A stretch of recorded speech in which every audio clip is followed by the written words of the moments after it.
继续来看这件，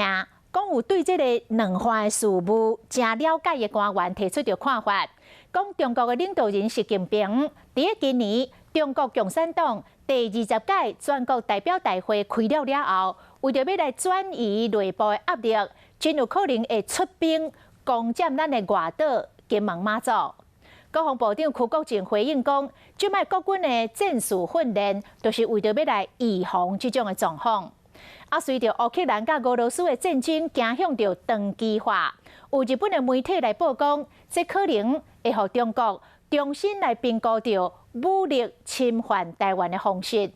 邱国正讲，国军会密切来注意，随时研究阿强的改变。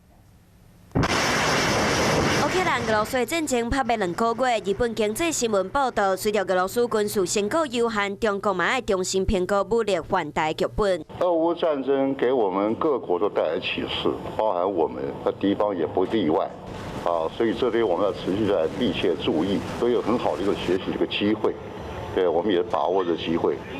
它一定会有改变，但怎么改变？我们属于在研究。嘛传出台湾熟悉两岸事务官员分析，中国领导人习近平在今年20大延任了后，为了转移国内压力，完成历史任务，就有可能出兵拍金门马祖。打不打外岛，打不打本岛，这国军的主要任务就是战训本务，我们防就防这个，这持续不断。强调国军绝对保卫国家安全，不过时代力量立委批评国军的战术头盔等等的装备无法度做甲真有路，阁无第三方公证单位验收，无法度保护官兵的性命。任何一个装备到它这个产制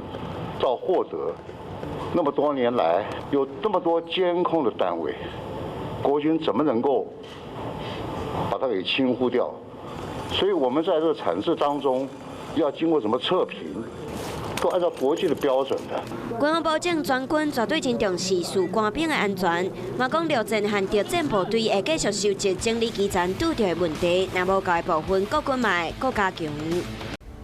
我是陈雅玲，想要跟我一起从零掌握天下事吗？赶紧按下华视新闻 YouTube 频道的订阅按钮，开启小铃铛，跟我一起探讨公共议题，给您最专业的华视新闻。